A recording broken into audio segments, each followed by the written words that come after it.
Ito yung patty. Patty, okay. Dapat dito siya nakalagay ha. Itong buns na to, dapat dito nakalagay siya. Tapos yung ipagtatakip natin, yung ito, yung flat yung ipagtatakip natin. Bakit baliktad ang ginawa nyo? Ha?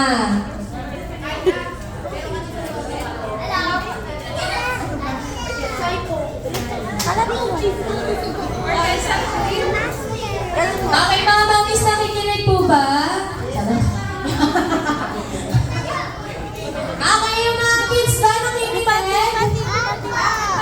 Bakit baliktad? Okay, dapat ang mga kalabasan po ay ganito. Nakabaliktad. Dapat yung crown ay nasa ilalim. Yung bottom buns ay nasa ibabaw. Dapat dito.